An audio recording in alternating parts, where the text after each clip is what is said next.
I think the thing that I wanted to talk with you about the most, you were texting me about your revisions to your novel and sort of how Yeah. the seclusion of your setup was conducive to that. Why don't you tell the folks where you've been and what you've been doing?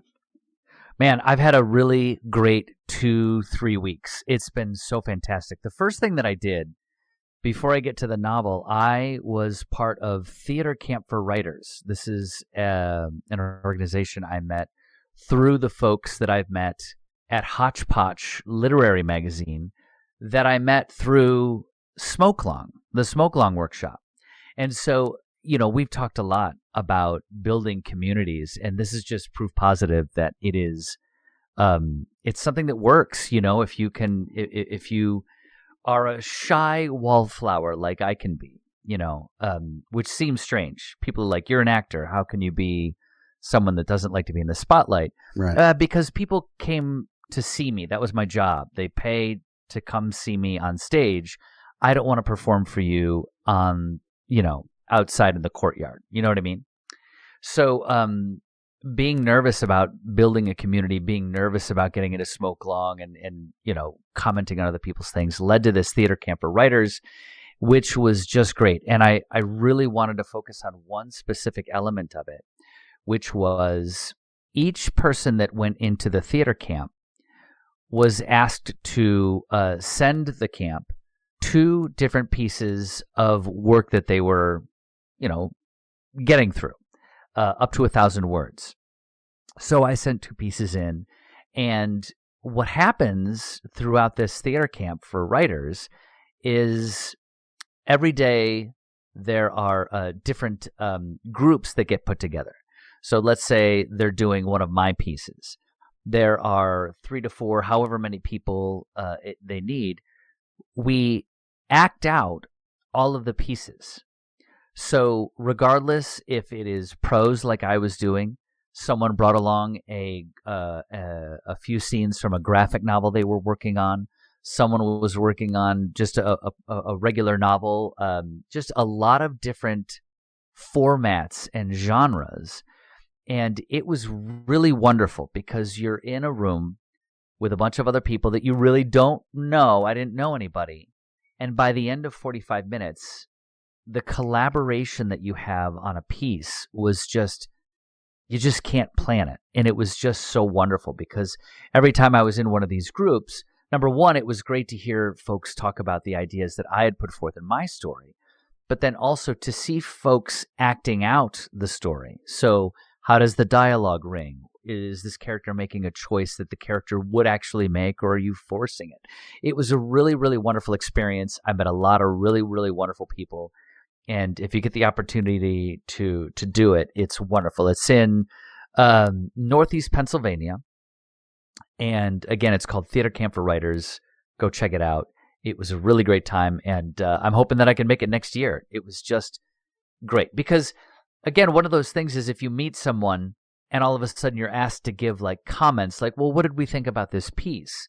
It can be a little bit like, oh, gee, I don't want to say anything that's going to sound untoward. But by the end of it, those fears really get allayed by the fact that everyone is just sharing and doing it as a way to help. No one that I met there was trying to be like, no, you need to do this.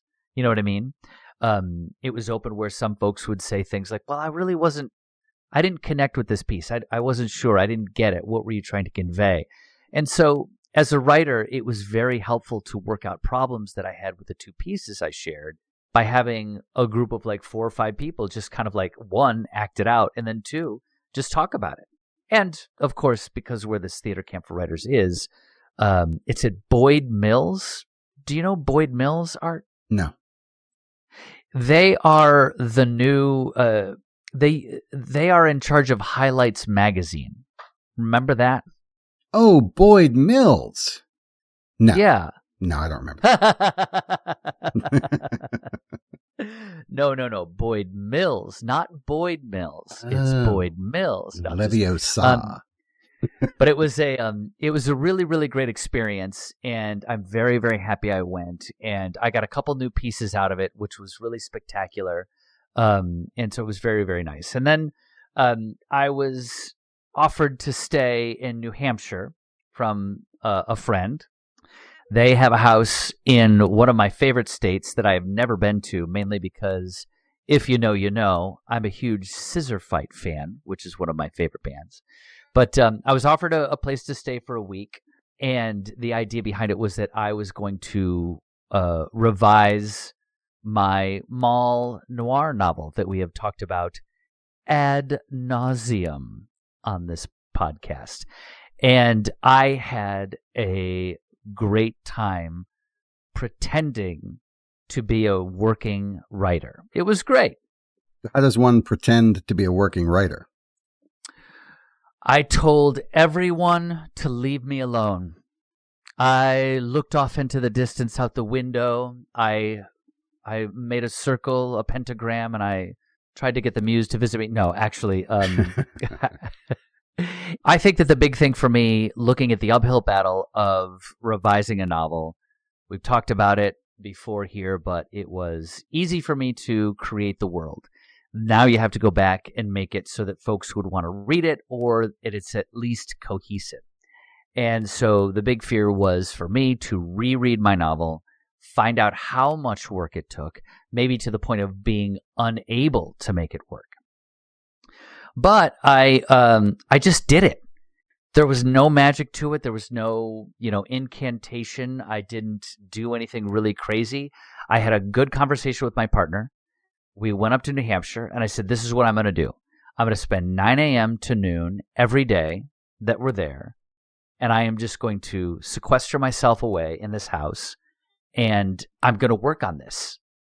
And she was very, very appreciative. So big, huge shout out to Jen, because, it really, in a way, takes a village. When you're in a relationship, if I'm away for 3 hours, someone's got to take care of the dog. You know what I mean? Someone has to say, well, I guess I should get lunch started. And that wasn't me. I was like, look, I'm going to try and treat this like it's a job. And I've never been able to do that. And Jen was very supportive of that, and I'm very, very lucky to have that. It also worked out well for her because I wasn't irritating her, and she was, working on audition stuff and her own acting career, so it was good. But yeah, good.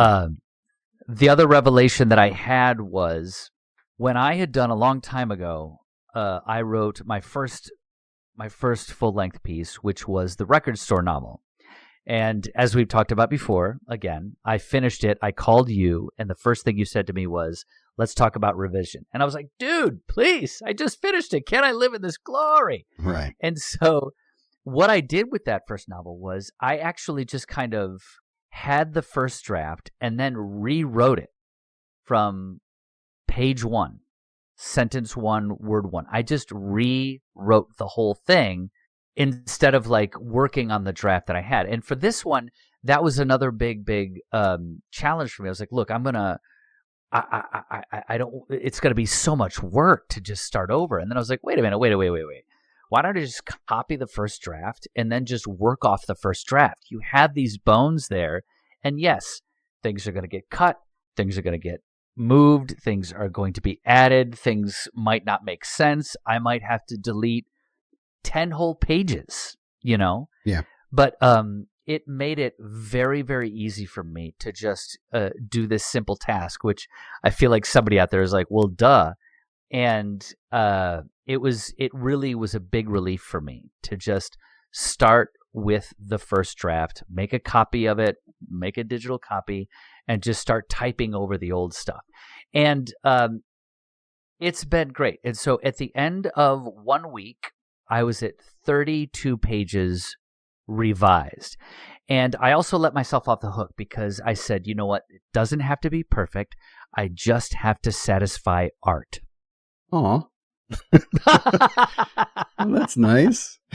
Not true, but it's nice. It has to make sense, and so I felt like the thing that I was kept on thinking of was I'm sure you've seen on social media that there's a sort of quasi-famous interview between Stephen King and George R.R. Martin of the Game of Thrones fame. Sure. Where Stephen King is like, look, I try to pound out 6 pages a day. And George R.R. Martin's like, are you serious? So I kind of was sort of trying to see if I could use that as a benchmark. And so I did 5 days of the 9 a.m. to noon. And on the sixth, and at the end of the fifth day, I did that thing where I just sort of printed out the pages and I gave them to Jen to read. And she was like, "Oh, you missed this. There's a misspelling. What is this name?" I just a couple of revisions that I had, so that on that sixth day, I just went in and used that as the way to kind of clean up the work that I'd done in the previous 5 days. And so now I feel very, very proud that I had 32 pages finished, that I could say, wow, if I wanted to show this to somebody, this I feel like I could show them. And they would be like, oh, I see what you're trying to do here. Yeah. Whether or not that person would think it was good, that's up to them. But I felt like I like where this is. Well, I guess the big question is, do you feel like what you have now, that 32 pages, is better than what you had before in that same kind of 32-page, spot in the book? Yes. And let me back up a little bit, because the reason that I like what I did was because, number one, I wrote a first draft and I kind of know what's going to happen at the end. So it's easy to go back and be like, oh, you know what? I need to plant this seed there. I need to plant this seed there, just because I want to say the same thing that I just said, which was there instead of there. Anyway, the other thing that I did was, I'm very proud of myself in a way, because being as dumb as I usually am, I realized I was setting myself up for failure if I arrived at this house in New Hampshire and said, I'm just going to wait until I get to New Hampshire to start work. I was like, I'm going to be like, oh no, what am I going to write? How am I going to do this? Yeah. So what I've done over the past month, leading up to the stay in this house, was to take about 5 to 10 minutes a day, not even 5 to 10 minutes a day, but I just sort of wrote, not an outline, but I just started listing all the characters that I have. Do I like the name that I gave them in the first draft? Do I not like the name that I gave them in the first draft? Wait a minute. You know what? I wanted to switch these two characters because what I discovered about them while I wrote the first draft. So I sort of wrote that all out. Then, because I am trying to write a sort of Dashiell Hammett without the racism mystery novel, I need to figure out how this crime that is being solved is going to work. Like, what is the crime? Who did what? Where was this? Who did that? Who did that? And so I'm kind of proud of myself, because I did as much of an outline work and prep work as I've ever done with anything in my life. And it actually felt like, holy shit, I know what I'm doing. Very at cool. Least in the 30, let's come back in a month and see where I'm at, because then it's very, very easy, because right now I'm setting up the world.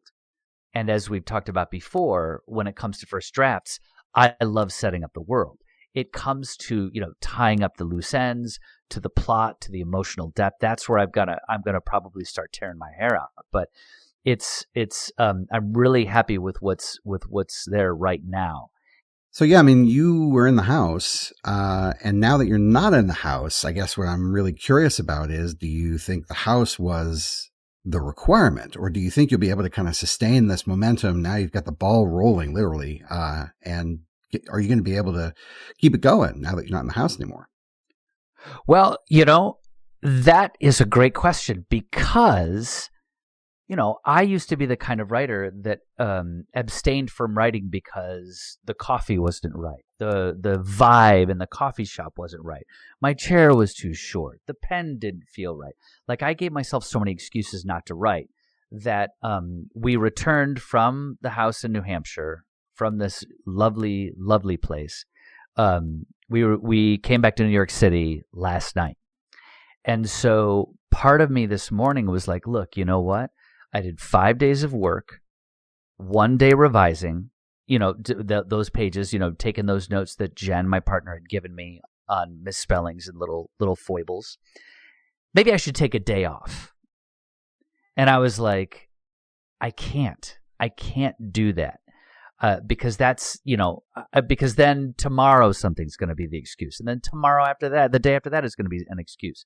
So today I worked another 9 a.m. to noon. I didn't get as far because I was like, you know what I need? I need a scene right here. So I generated 2 new scenes. So it's kind of like I've got a lot of second draft, but now I've got 2 new scenes that I needed to add in there to help with a couple things that are going on.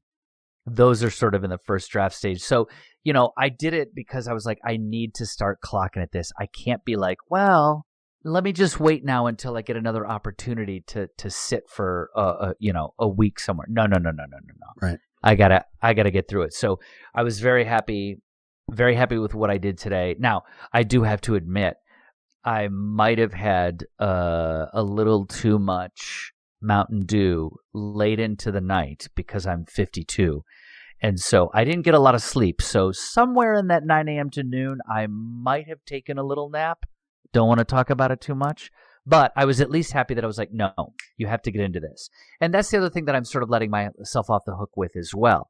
I know that if I try to continue to clock my 9 a.m. to noon, I can do that right now because A, unemployed actor, just trying to hit that audition scene. I've got a self-tape I got to do later today where I got to find a Virginia colonial accent. But I don't have an excuse not to be doing this right now. That sounds great. I fully support what you're doing. I'm excited to hear about your progress, and I'm really eager to read what you write, but only at a point when you want feedback on it. So that's something I would have probably pestered you in the past, like, well, let me see it. And it's not about me. It's about you. And so whatever you need from me, just let me know. And if that happens to be nothing, that is totally fine. Yeah. Yeah. Well, look, I'm happy to share it, with you. That's great because if you want to take a look at it, what I have started to do in this second draft is breaking, moving between parts. I'm not calling them chapters. I don't know. They're a little small, but like I'm writing notes at the end of every part as I go along. And because I know that if I was talking to me, I'd ask a question like, well, how are you keeping track of what you're doing? Because, the theater camp for writers that I was talking about a little bit earlier, we would talk about these things like, oh, I love writing microfiction because I don't have to worry about one word that I wrote 200 pages previous and how that connects. Like, how do you keep track of the whole novel? Like, what are you doing? But I've got little notes at the end of every section that I've written. Throughout the whole day, I'm like, you know what? Wait a minute. I think I know what I need to put this. I need to remember this about the character that I wanted to put in, and then I'll just open it up. I've got the laptop open. I've got the file open, so that I could just be like, hey, hold on a second. I'll be right back. From dinner. I'll be right back to finish dinner. Just want to take this note down. Because I don't want to put notes in my phone and then have the notes that I wrote that are on that. I said I kind of did a little bit of outline and character work and then notes over here and over there. And then I'm like wondering where everything is. I'm trying to put them right smack dab in the document so that when I go back to it, I could say, oh yeah, I forgot. I wanted to change this to that to this, put these over here and those over there, back over here. So it's good. I'm happy. We'll see. Again, Great. Like I said, maybe in a month from now, I'll be like, what? How? Well, I can only imagine that every time you come back and draft this thing, it's going to get a little closer to what you want. And what you want might shift a little bit, but it's still going to kind of push towards the finish line. So there's really no downside to you going back into it frequently. And I'm really encouraged to hear you say that you don't want to take a day off because it's really not a good idea to take a day off. Yeah. So that's great. Yeah. Yeah, it kind of feels like, Jordan Peele said you have to make it a hobby, and I definitely feel like that's what's sort of starting to happen, and this is where I have to sort of live up to my own, this is where I could try and really like prove it to myself is what I'm trying to do. Yeah, for sure. And 100%. I heard Kat Hammonds talk about the first 10 inches of your screenplay, and I was like, do I have that here? And I was like, I think I might. I think I've got a good 10 inches of screenplay. Very nice. Very nice. I really appreciated Kat doing that refill for us. And yeah, I mean, we had just been talking about endings and sort of how to close off your story. And then she comes in hot talking about, the beginning of a piece and really how do you grab that reader with kind of a narrative hook. And for her, of course, it is a reader of a script, which is primarily a visual medium. So for her, it's even more important to sort of be thinking visually about what it is you're presenting to a reader. So it's got to be an extra layer of challenge there, I would imagine, for a screenwriter. But coming out of our conversation and then hearing her perspective, it really got me energized to start working on that treatment for the movie that I was telling you about a couple months ago. Yeah. I've been banging away at that, which has been a lot of fun. If you talk about why we do the work, and it feels like one of the things that you're picking at the edges of is that you're doing it because you really enjoy it. You find it satisfying. And I hope that everybody out there has that same kind of sensibility, that you come to something that you find engaging or interesting, and you do it because you think it could be cool. And whether it turns out to be cool or not is really a function of work and time. How much effort are you going to put into it, and how long are you going to pound away at it? And any rock can be broken if you hit it hard enough and long enough, So I'm good with that. And I'm bringing that same sensibility to the screenplay work that I'm attempting. I really want to get a good story before I dive into the screenplay format, because I'm familiar with how to do it, but I'm not going to write a page of screenplay until I know the characters, their motivations, the setting, the action, have the beats, like all of that stuff really matters to me. And then I'll go in and write the screenplay and then show it to some of my screenwriter friends and see how bad really is this, and then hold my breath and wait for the response. But no, I'm really eager to, I think for me, since we seem to be talking about revisions, let me share a little bit about what I'm up against. So I have a few versions of this story that are, I would say, down the middle of the fairway. And what I mean by that is they're very safe, they're very familiar, and so that probably means they're going to be super predictable and rather boring if they were to get shot. So I've come back to the work that I had done, and I started to say, okay, let's put on a new monocle and let's look through this with a lens of tired tropes. Let's spot. It's like, where's Waldo for tired tropes? And so I went through and my God, it was nothing but Waldos. Like I just went, what the hell were you thinking? So I rewind that, whoop, whoop, whoop, take that away, because I don't want the negative self-talk to sort of become the event of writing. I've been in that spot before and it's not very productive. So I say, okay, if we know that A, B, C, and D are tired tropes, how can we subvert those tropes? How can we get away from them, but not change the screenplay format, not change the expectation of the beats for the audience? Like they want a movie. They want a good, engaging movie, but we don't want predictable, boring, bland people. And so I started to dive into people I actually know. And I started to write things from my own personal life that I'm very familiar with as character traits for these people in this story. And it feels a little bit like cheating, but it's not. It's the process. And it also feels, you know what I mean? It also feels a little disingenuous, like I'm kind of spilling the beans or letting the cat out of the bag or whatever. But again, trying not to feel bad about that. But it is so much more compelling to use these real details and to try to create characters that have depth and complexity, because real people have depth and complexity. And I'm like, oh, this is what I should have been doing the last 30 years. Okay, cool. Got it. Yeah. So I feel late to the party, but I'm happy to have been invited.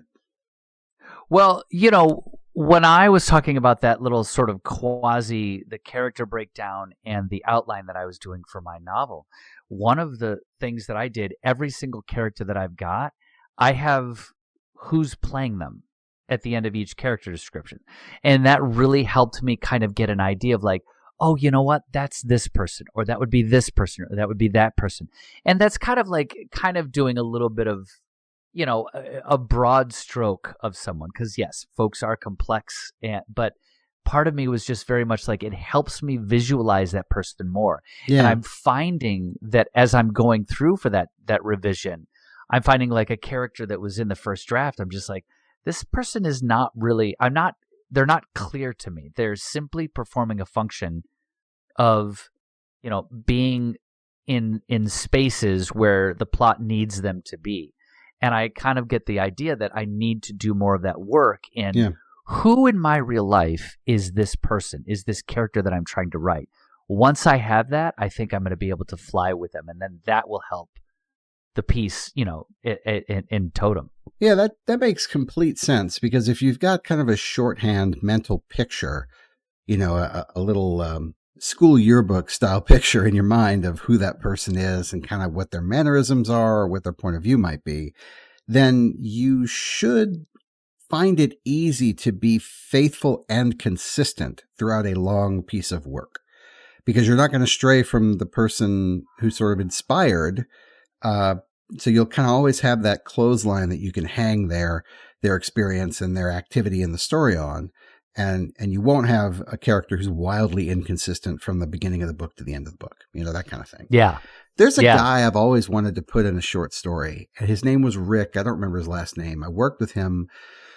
Gosh, I think we're creeping up on 30 years ago. Like, eek, I'm old. But anyway, I had this terrible job as a telemarketer. I mean, I was basically a glorified telemarketer, and I got roped into the job under false pretense. They sort of told me it was one thing, and then bait and switched it into this, and I felt obligated to take it because of the circumstances. So I only worked there in this capacity for about 8 months, but I happened to be really good at it, which is so terrible. Like, oh, here's this soul sucking job. You're awesome at it. Like, oh man, really?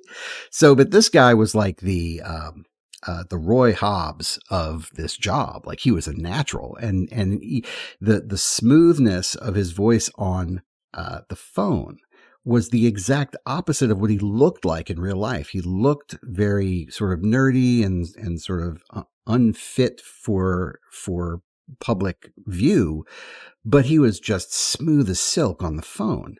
And he and I used to go play pool after work sometimes, and he was a really good pool player. And I'm like, oh, this guy's awesome. I want to be Rick, And I'm like, no, you don't. No, you don't want to be Rick. Rick is like really good at something you don't care about. Like, Rick is not the aspiration here. He was a perfectly nice guy. He really was. He was a very nice guy. But what I found interesting about Rick, and the reason I wanted to put him in a story, is that I started to get really good at this work. And Rick took notice because he trained me. And so initially there was this sort of beaming pride. Look how far this dummy has come, because I was terrible when I first started. And then Rick trained me up and I got pretty good at it. But then I started to get just as good as Rick. And Rick's view of me changed hard. Yeah. And he's like, oh, this guy's competition now. Ball game. And so he and I had a little bit of a contentious, relationship there towards the end. And so I thought, wow, what a delicious dynamic to sort of put into a story. So anyway, all of this is just to say that our personal experience can be very richly rewarding. And I think it would be very simple for me to model that relationship by just kind of putting Rick in my head and just saying, okay, that's the sensibility that we're going for is that guy. So when you write this other character, regardless of their gender or their job or whatever, just keep that dude in mind and the way he looked at you when you first started that job and the way he looked at you before you left. And that's what we're going for. Yeah. Yeah. I think a lot of times folks are afraid of bringing their real lives into stories. Maybe I should just talk about myself. And for the longest time, because you're thinking, well, I don't have anything different. I'm just kind of got this boring life. And that's also one of the reasons that people are always afraid of doing improv, where they're like, oh, I don't do anything interesting. I don't have anything exciting, but everyone does. And I think if you can start dragging more of your personal life into the writing, like, do it. I mean, golly, can you imagine what George R.R. Martin's regular life is like if he just oh wait, no, yeah, no, he made it all up. Yeah, never mind. I just, yeah. But, right. Yeah. Or he read a ton of history. I guess the Red Wedding actually was a real thing that happened. Yeah, I think you're right. A lot of what shivering as it is. Yeah, a lot of what he pulled came from history. You're right. But look, I'm right there with you. If we can incorporate some of the more interesting nuances of our own personal lives I've heard those stories 100 times. I've thought about that guy, Rick, for the last 30 years or whatever, but you've never heard that before today. Like, I don't doubt I'd ever No. told you about that guy. So, Yeah. that's new to you. And so that's one of the bigger things that I've tried to punch through is, yeah, it's new to everybody else. Like, it's old to me and it feels tired to me, but that's only because I lived it Yes. and I remember it. So, Yeah. yeah. Yeah. And you just got to, make sure there's a statute of limitations. Let's change some names. Let's not name X's. That's going to get a little dicey for you. But yeah, everyone has so much junk in their heads from their own experience. And it really is going to be interesting to someone else. Like you said, new to others, old to you, new to others. Yeah. I'm kind of eager to tell you a little bit of what I'm doing with this screenplay, if you're up for it. I don't want to get into the story too much. I don't want to give away too much, but in putting on that new monocle and seeing where it really was kind of tired, it really just, the kind of tired when you roll out of bed and you're like, I can't believe I have to go to work. That's how this story felt to me. It rolled out of bed and you're like, please don't make me tell me to other people, Art.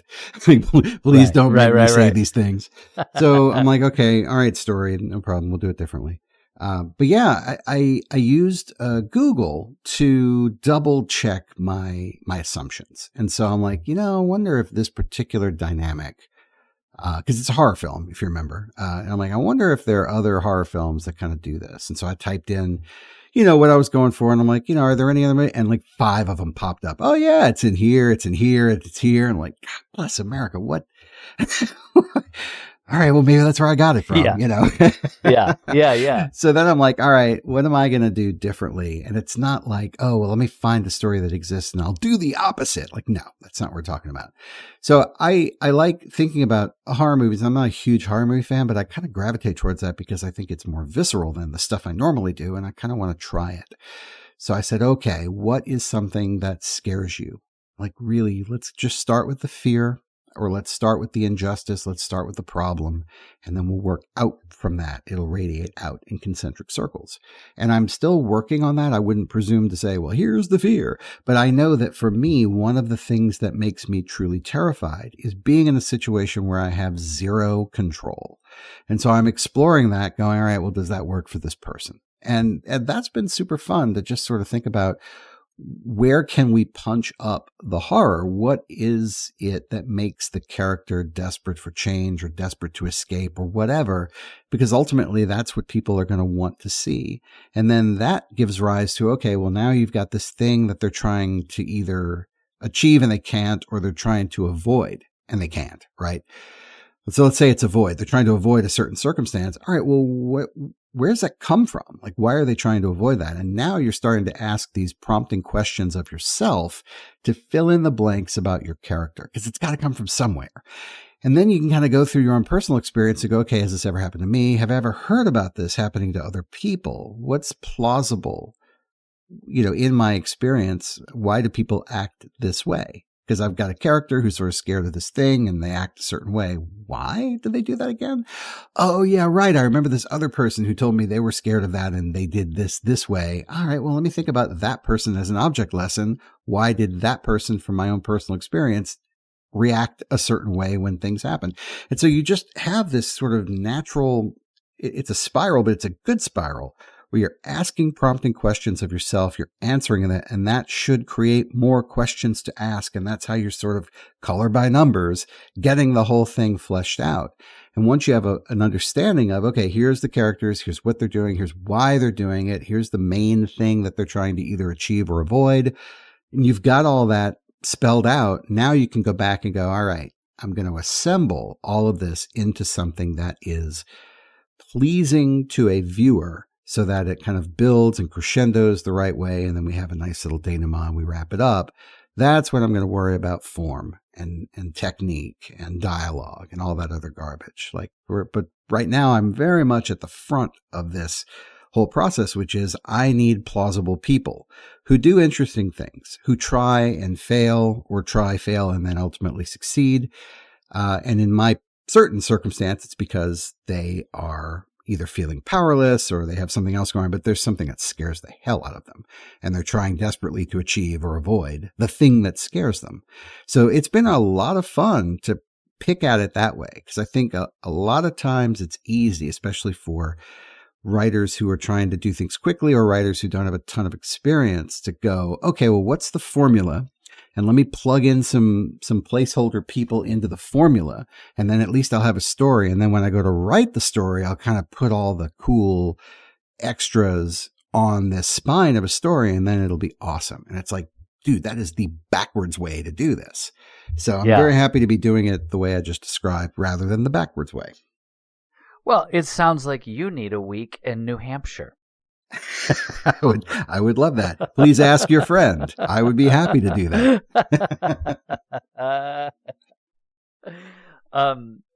Now here's the thing. For me to write this noir novel, I was like, well, I got to do some research. Let me watch a bunch of noir films. And I have been watching Criterion movies for like the past 3 years, 4 years. But that was literally just an excuse to not do the actual work. I was like, well, I got to do a little bit more research. I better watch a couple more movies. Man, I don't remember 98% of the movies that I watched to give myself inspirato. It's The Thin Man and any dialogue that comes from any of the Cornetto trilogy movies. Are you getting more into horror as you sort of look into this? No, not necessarily. I mean, I understand the impulse that you have described, and I think there is value in sort of immersing yourself in the genre. That's useful. What I really don't want to do, though, is watch a ton of horror movies and then recycle or regurgitate what I'm consuming, because I think that's the risk, that I would just go, oh, I'll take this cool thing from movie A and this cool thing from movie B, and I'll smash it. You got your chocolate in my peanut butter, and like, oh, it's so much better. No, I don't want to run the risk of that happening. But I think what I've done recently is read about, I do more psychology reading than anything else, because I want to understand fear, and I want to understand why some people freeze up when they're in a state of fear, why other people get angry when they get scared, and some people, attack, some people run away, and like there's just a ton of different responses to the fear impulse in the brain. And I mean, some of it, I think, and I don't want to be overly committed to this, but like the size of the amygdala actually makes a difference, because some people just don't have as visceral a chemical response to a fear stimulus, and some people have a disproportionate one. So like there's no telling why somebody would do something. It's as much physiology as it is willpower, But regardless, in a horror movie, I want to know, why do people go to horror movies? Why do they want to be scared? And so I'll read up on that. And then sometimes I'll think, all right, have you ever watched a horror movie that scared you? And yeah, there have been some that scared me. And most of them are these kinds of, I don't know what they call them, but it's the ones where it's hyper gore, but it's not that sort of slasher, gore. It's like the body horror kinds of things. Body horror. Well, I hate those. I do not like those movies because they creep me out. I do not like it. Well, there you go. You need to dig into that. Then I'm not writing that. Is. I am not writing that. No, but no, I see it as a power dynamic. I see it as a loss of control. For me, if I am in a situation where I have no control, that is terrifying to me. I happen to be in a kind of a place in my life where I do exert probably a disproportionate amount of control over what I do, where I go, how I act. I feel very fortunate to be in that position.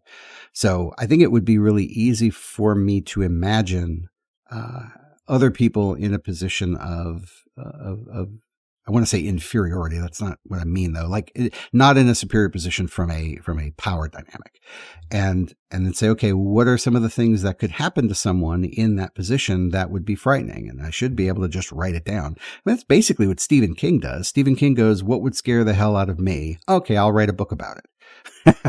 That's really all he does. And to your point, he just puts 6 pages a day until he finds something that's truly scary. And he's like, oh yeah, people will like that. And then he's right. Yeah. Cujo came out of, he was like getting his car fixed or something, and he drove up a hillside or a mountainside. I guess this was in Maine. I don't know where it was, but he was somewhere and he needed to get his car fixed. And there was a guy who could fix it who lived on a mountainside. So he drives up to this guy's house so that the guy can fix his car. And out comes this giant dog, this junkyard dog, basically, that this guy has. And it scared the piss out of him. And he thought about it some, and he's like, yeah, I'm going to write a book about that. That dog was scary. And it's Cujo. So like, it's not rocket science how this comes up. I just think, the diligence and the perseverance and the craft and the technique, all of that has to come together in order for it to really sing. And that's why we do the show, Tim, to help people with technique, to help people with craft, and to help people with motivation. Yes. And you can find those tools by just listening to us or asking us for the secret sauce at tiffinandwritingworkshop@gmail.com. Well, that sounded planned. All right, everybody, that was not planned, but Tim is really good at improv, so thank you for that, Tim. We now return you to our podcast already in progress. We have a sale on the 16-ounce jars of that. That's right. The 64-ounce secret sauce jug. and that's what's great is, that inspirato that we get from the everyday things like running into a junkyard dog or whatever gives us that, I came up with a couple new pieces just from the experience of being in Northeast Pennsylvania at that theater camp for writers. So it's sort of like, we take that stuff and then, we want it to sing, like you say. It's just that work. It's just the work of trying to make it sing. And that's what I'm going through now with this second draft. Yeah. Well, and you're doing it the right way by being consistent and applying yourself diligently to it. I've been doing mine in bursts, and I find that I need multiple projects to work on so that I don't get bored or overwhelmed with one thing. And so I find myself kind of cycling through 3 or 4 different things in a week, but each of them kind of nudges towards the finish line. And because one of them will dominate the week. It's not like you regiment, okay, I'm going to do 90 minutes on 4 different things and we'll see where we are. Like, no, I have 4 things I could pick up, and one of them is shiny today. And I go, ooh, the shiny thing. And I pick it up and I burst on it for most of the week. And then I get sort of burned out, or I get to an impasse. And so I put it down and I look at the other things and I'm like, ooh, this one's pretty. It's sparkly. So now I'll work on the sparkling thing for a week. And I find that to be very helpful because I'm always being creative and I'm always moving forward. And it's almost like the time away from those other ideas lets them gel, lets them kind of set. And so when I come back to it, I have clearer eyes and I'm a little more purposeful about what I'm doing. So I dig it. I dig it. It's a lot of fun. Yeah. The only thing is I like that as well. And I was doing that for a long time. I even think that I've mentioned that in previous episodes of our podcast, saying things like, you know what, I'll wake up in the morning, I'll kind of see where the vibe is as far as what piece I want to work on. But I go a little bit too far into that. And so a month will go by and I've worked on a bunch of different things, but haven't finished it. So that is the impulse that I'm trying to get over right now in order for me to finally say, after, I think it's, conservatively speaking, 17 seasons of our podcast, to have the novel that I wrote 16 seasons ago be finished and available for whatever the next step would be. Yes. Bonfire.